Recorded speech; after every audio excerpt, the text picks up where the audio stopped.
Is training horses barefoot an advantage?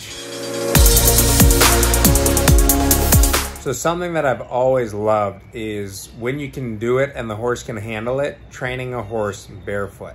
So when a horse doesn't have shoes, the ground acts as sandpaper. It files down the hooves to what's natural for that horse in terms of what movement is natural for them. As we know with racehorses, they come in all different shapes and sizes, and that includes conformation.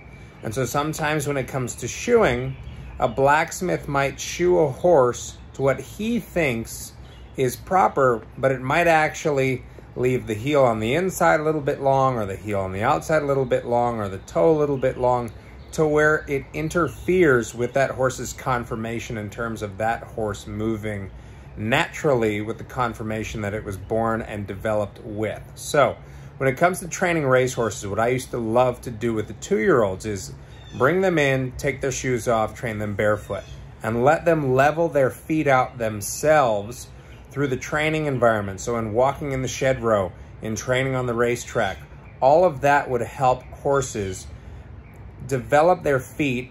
A, it strengthens them, but B, it helps them kind of find their level balance. And then from there, the blacksmith can shoe them according to what the horse is showing them. So it's helped a ton of horses over the years that I've seen.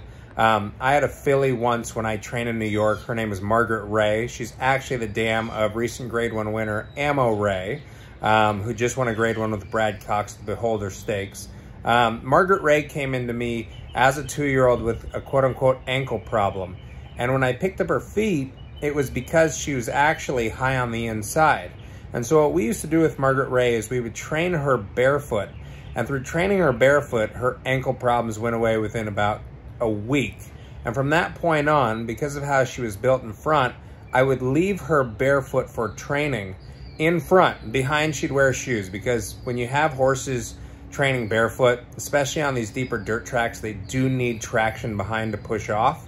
So leave the hind shoes on, but leave the front shoes off. So we would keep Margaret Ray barefoot in front until race day. And on the morning of race day, we'd put shoes on, we'd run her, and then we'd take them back off the next day after the race. So it helped that filly significantly.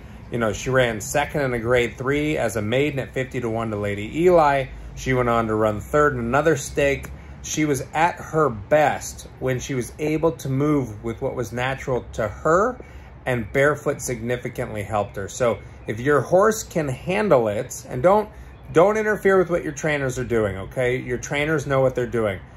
That process, though, going forward, if you're somebody who wants to train or you're learning and you see your horse doesn't have any shoes on and you're curious as to why, training horses barefoot is very good for hoof health and for the longevity of that horse in training, and it can really help horses that have joint problems. So I love training barefoot. It's a great modality to use when it comes to training a horse.